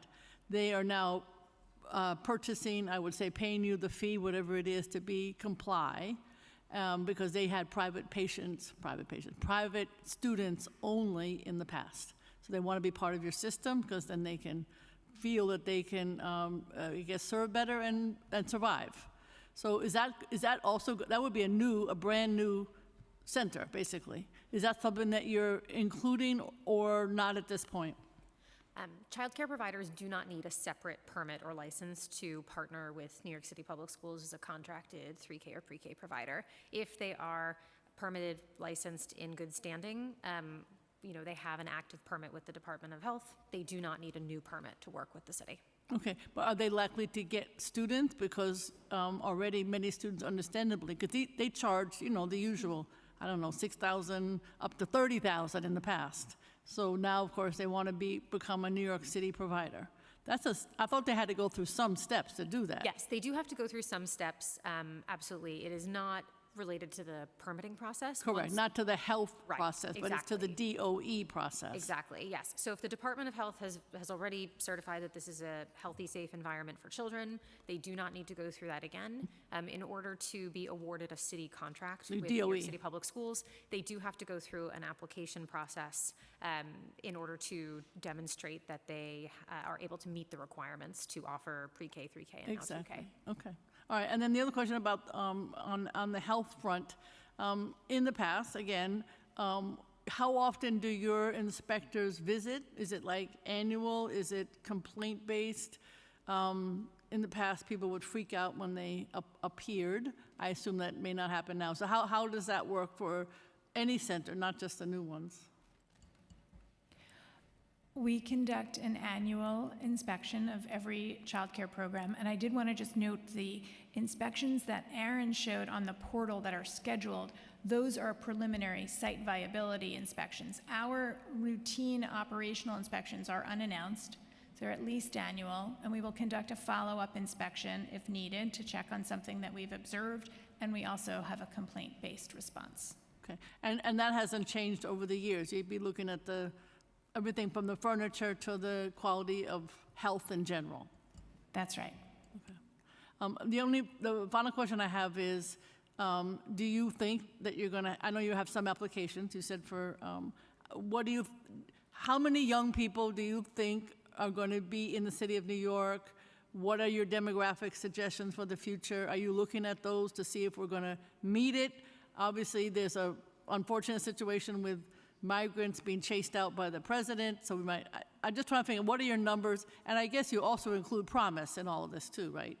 So as we are planning for the future launch of 2K, as we continue to make sure that our 3K and pre-K system is meeting family need, we are looking across all of the city agencies that collect data on birth, migration, neighborhood patterns, how folks move between places, to make sure that we are supporting a robust childcare system. And that's where, in parts of the city where we know we don't have enough licensed childcare today, we will work with prospective providers to support them as they go through these permitting processes so we can build more capacity, and then we'll continue to work with existing providers, for example, to adjust the capacity, whether that be, switching some of their classes for 3-year-olds to 2-year-olds in the future, just to make sure that we're matching family demand as demographics shift. And Promise is included in all of this? Promise NYC is sort of a separate program managed by ACS, but... So you're not part of that at all? We work closely with them, and it's part of the broader childcare ecosystem. When we think about all of the city's childcare programs, we look at all of the different resources for families, whether that's the city's 3K, pre-K, and soon-to-be 2K programs, the childcare voucher program administered by ACS and HRA, Promise NYC, and then other small programs. But again, back to the bigger demographics. Obviously, 2030 hasn't happened yet. Census will give us more information. There's the community surveys in between. City Planning Commission does them. But do you have any sense in the next, 5 or 6 years where you're going with this population, this younger population? Because we hear the bad news that there are fewer young people. That's very bad news. So I'm just wondering, are you hearing that? Are you planning for that? Or that's not relevant? Well, we certainly hope that our city's investments in childcare will help reverse some of the out-migration of families at the very least. We are working closely with city planning, with demographers at the Department of Health and others to look at those trends year over year to inform our planning. Are you telling the suburbanites to come back? We would be happy to have them. But I'm serious about some kind of indication of doing that. I think we'll be monitoring how our different investments in childcare as part of the mayor's broader affordability agenda both keep families here and attract families here. I think in all seriousness, we know that we've lost families in recent years, both because the birth rate in the city has declined and because families with children under 6 are twice as likely to leave. Yep. We know that that's driven largely by childcare costs as well as housing costs. And I do think we're hopeful that as this administration's affordability agenda is implemented, that we will see families stay. You know, we hear stories from families all the time who want a second child, but they're waiting until their first child is eligible for 3K, so they only have to pay for one daycare bill. Yep. So we hope that the city, by easing cost burden for families, will allow them to make the decisions that are best for them and not feel quite so constrained. All right, thank you. Didn't quite answer the question, but close enough. Thank you. Okay. All right, thank you. Anybody else? Jen? No? Thank you very much for coming and testifying again. Thank you for putting together the PowerPoint. It was, on short notice. Really appreciate all the work that you're doing. And, we'll follow back up and we'll keep watching. But thank you so much. Thank you guys. Okay, now we're going to do public testimony.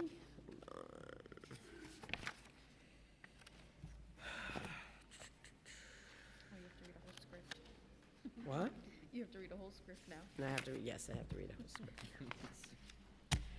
Okay, we will now open the hearing for public testimony. I want to remind members of the public, this is a government proceeding and decorum shall be observed at all times. As such, members of the public shall remain silent at all times. The witness table is reserved for people who wish to testify. No video recording or photography is allowed from the witness table. Further, members of the public may not present audio or video recordings as testimony, but may submit transcripts of such recording to the Sergeant-at-Arms for inclusion in the hearing record. If you wish to speak at today's hearing, please fill out an appearance card with the Sergeant-at-Arms and wait to be recognized. When recognized, you will have 2 minutes to speak on today's oversight topic, addressing the child care. 3 minutes? Okay. When recognized, you will have 3 minutes to speak on today's oversight topic, addressing the child care background check backlog or the legislation being considered today. If you have a written statement or additional written testimony you wish to submit for the record, please provide a copy of that testimony to the Sergeant-at-Arms. You may also email written testimony to testimony@council.nyc.gov within 72 hours of the adjournment of this hearing. Audio and video recordings will not be accepted. All right, the first panel is Paula Inhargu, I'm sorry if I'm mispronouncing it, Bailey Appel, Joyce McClammy, and Gregory Brender. That's our only in-person panel. What? That's our only in-person panel. Oh, okay.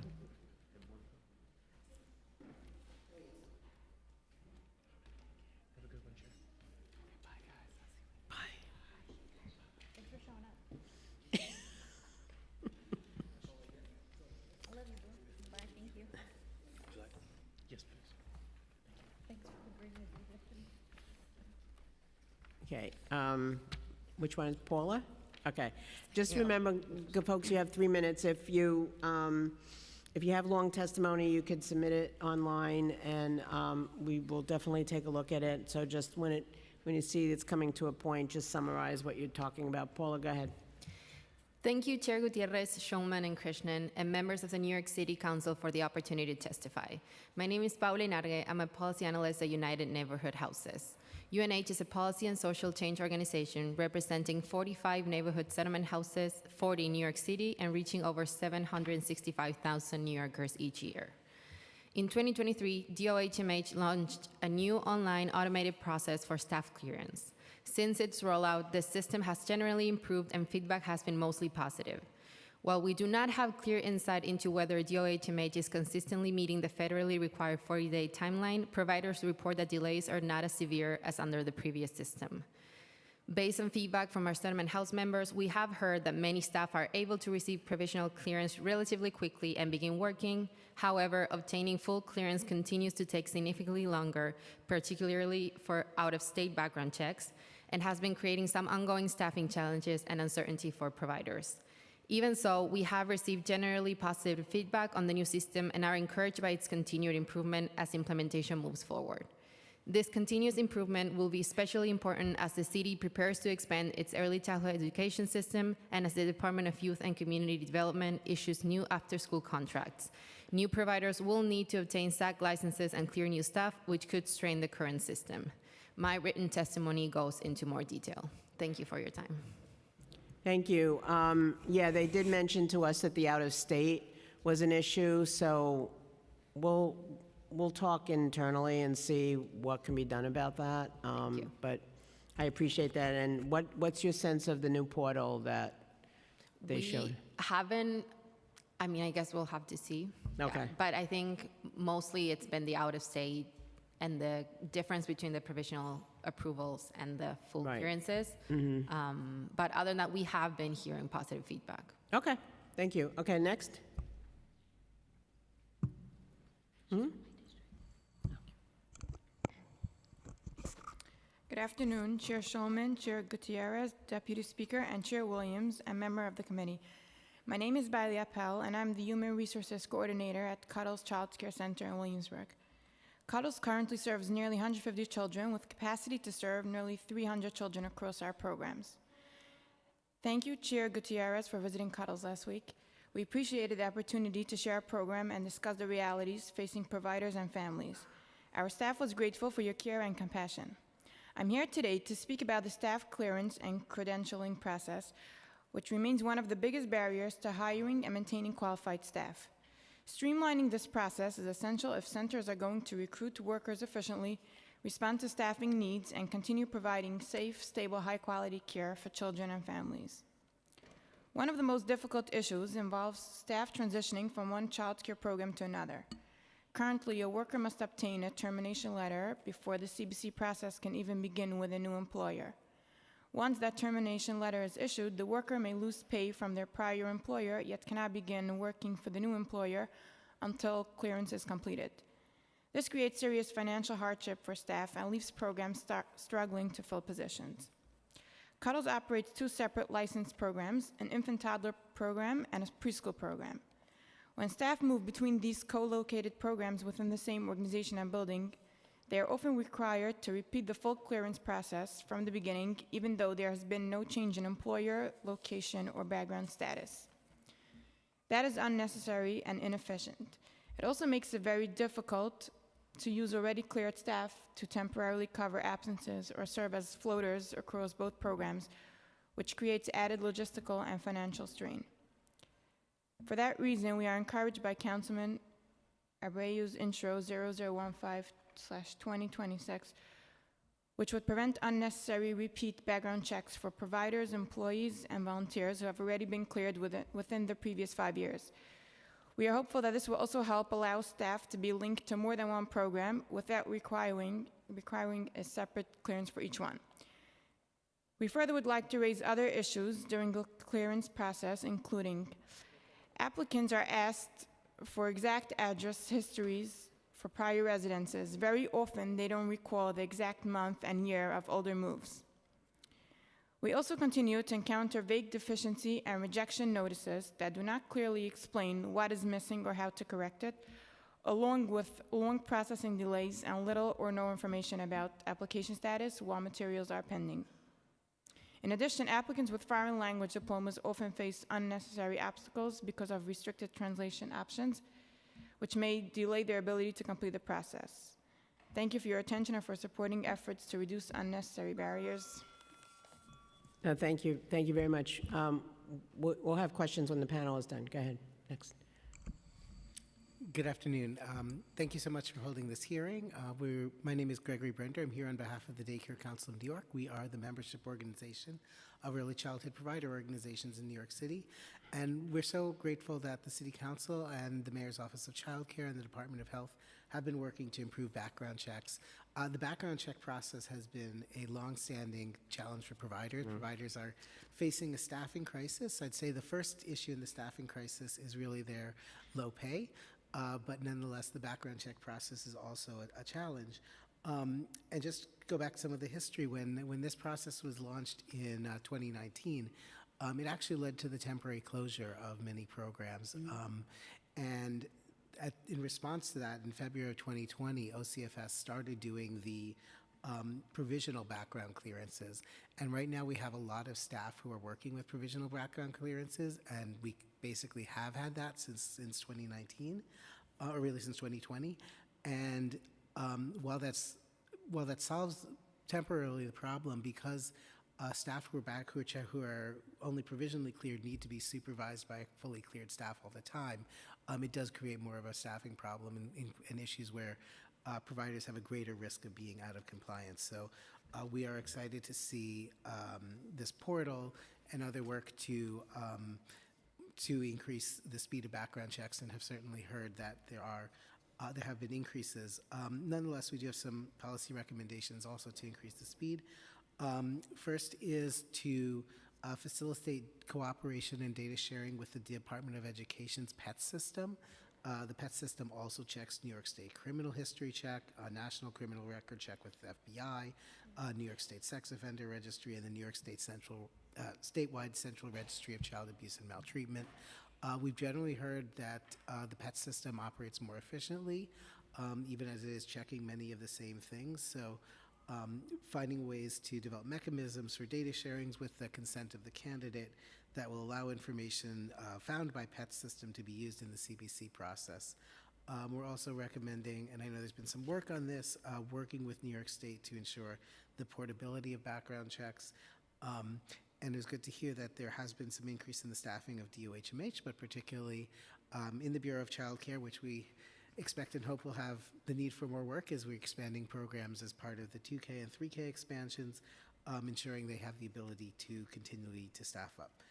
Finally, we would recommend both that DOHMH and others in the city continue to conduct meetings with providers to identify challenges and solutions on a broad process, and also that they've developed procedures for proactive outreach to employers when there's a paperwork issue or some other issue that could be addressed, that they need the information. Thank you so much. Thank you. Next.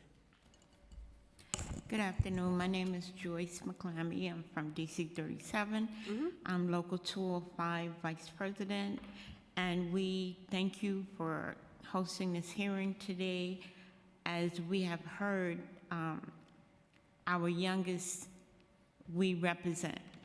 Our Local 205 members we represent. We thank the DOH that they have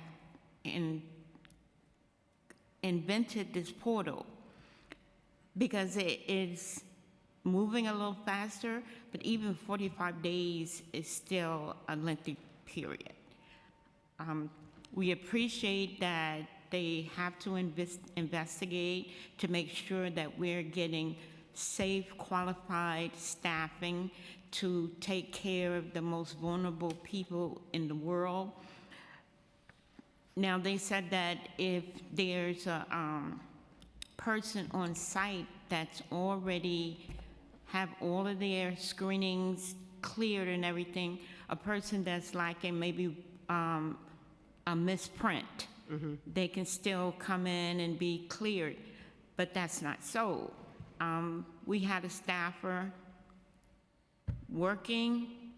She was going to be a lead teacher, but she had to go through the process over again. She had to wait 3 months before she totally got cleared. So we just want to make sure that the process goes a little quicker, a little easier for once you get your fingerprints, once you get your clearing, that you can go in and work into the system instead of waiting for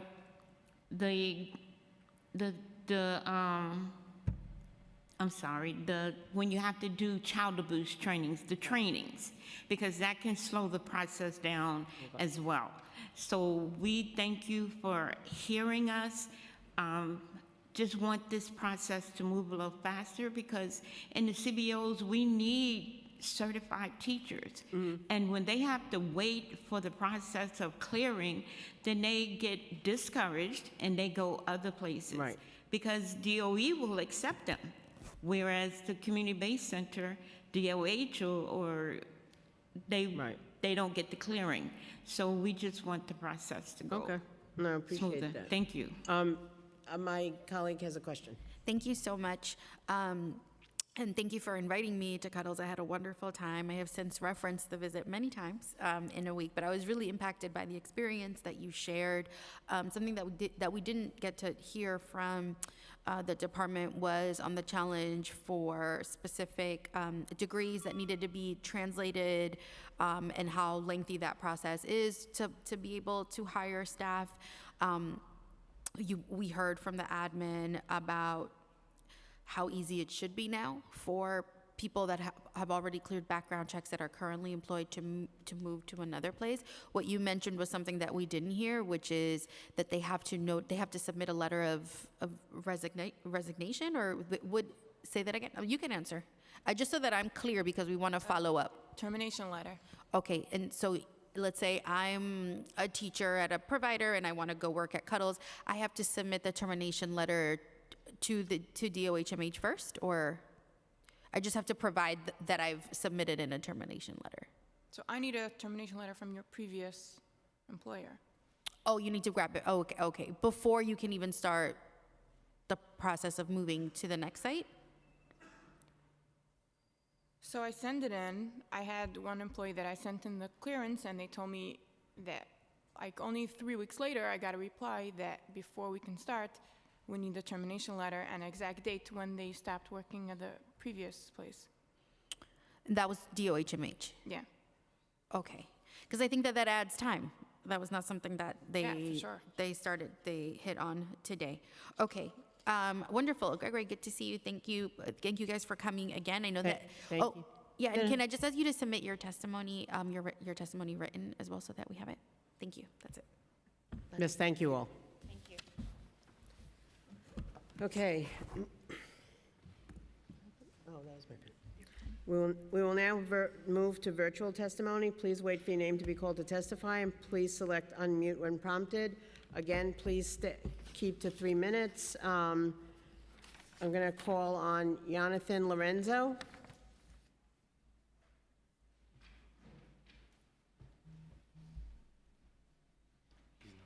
He's not on, okay. Kathia Pillaya. Hi, good day. Thank you for the opportunity. My name is Katia Pivier, and I am the Family Child Care Network Director for Nuestros Niños Child Care Development Center. Located in the heart of Williamsburg since 1973, we understand the importance of running a high-quality educational and safe program.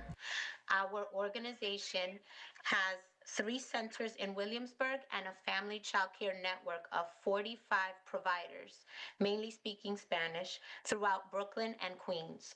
We are devoted to ensuring the programs run smoothly. However, we are required to use systems that are developed with the intention to make programs safe, but are not reliable. I am testifying to share my experience on the different challenges that our organization faces relating to navigating the background check process required to work in the early child care sector, both center-based and family child care network. While the intention of creating systems that are necessary to ensure that our children are safe, there are many obstacles that occur during this process. The different systems in place are deeply unreliable and unstable and create unnecessary barriers for qualified individuals who are eager to support young children. From the start, the process is confusing and fragmented. From a center-based perspective, admin support is required to navigate applicants' information through use of multiple systems such as PETS for fingerprints, SCR and CBC for the background checks that do not communicate with each other. Each platform has its own requirements, login credentials, and instructions, many of which are unclear and are not streamlined. In many cases, is a maze with unclear instructions of which processes should be started first. The guides that are provided are also unclear. Applicants, on the other hand, do not receive the required instructions of what needs to be completed in a timely manner. Both applicants and providers are playing an ambiguous role, which causes delays of clearances.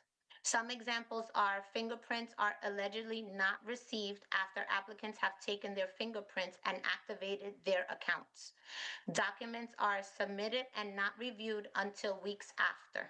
If there are mistakes, these corrections are not notified at one time. Numerous emails are sent to be corrected in less than a week, causing more delays.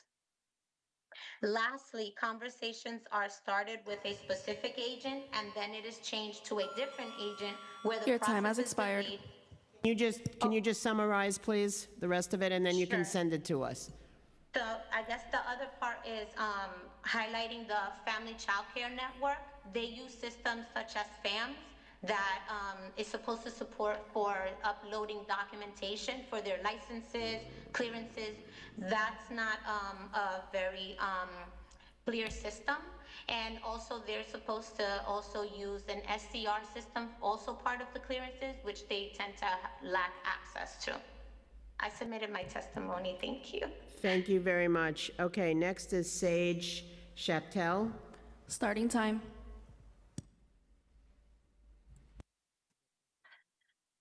Hi, thank you for holding this important hearing and for the opportunity to testify. My name is Sage Shaftel. I represent the Early Care and Education Consortium. ECEC members operate 256 high-quality centers across New York State, including 86 in New York City. Our members serve over 8,500 children in the city and employ nearly 2,000 educators and staff. We're incredibly grateful for the work the City Council and the Mamdani administration have been doing to increase access to childcare for families across the city. Background checks, which are absolutely critical to ensuring children are safely cared for, have long been a challenge for providers in New York City, particularly as we face significant workforce challenges. In a recent survey of ECEC members, we found that of nearly 300 CBCs initiated in the last year, only about 57% were cleared within 45 days. About 41% took between 45 days and 6 months, and the remaining took longer than 6 months. This is a vast improvement from a few years ago, but in order to expand supply and improve access, more needs to be done. So I want to thank Majority Leader Abreu for reintroducing Intro 15 and for his continued focus on improving the CBC clearance process. I also want to thank DOHMH for their ongoing engagement and efforts to expedite the process. Intro 15 would address a critical inefficiency in the system, the lack of portability. This would allow a cleared teacher to move across the hall to another classroom or across the city to another center without being required to go through the background check process again. While DOH has made significant improvements, the current policy remains limited to certain employees and does not extend to group teachers or education directors. Further, while cleared assistant and substitute teachers are permitted to move between programs more easily, barriers do still exist, particularly if they did not list each DCID on their original CBC application. The impact is that if a provider opens a new program in New York City, then for that program to be able to have their current teachers move between locations, they would need to have each of them submit a new application. These limitations also cause challenges in emergency situations. For example, one of our members experienced a water main break and had to transition children to a different site in the city. They were able to move the children between centers, but not the staff, without going through an updated clearance process. As you can imagine, moving children without the requisite staff causes issues with ratios, so in order to remain in ratio, the provider had to send some children home, which then impacts parents' ability to work if they no longer have access to care.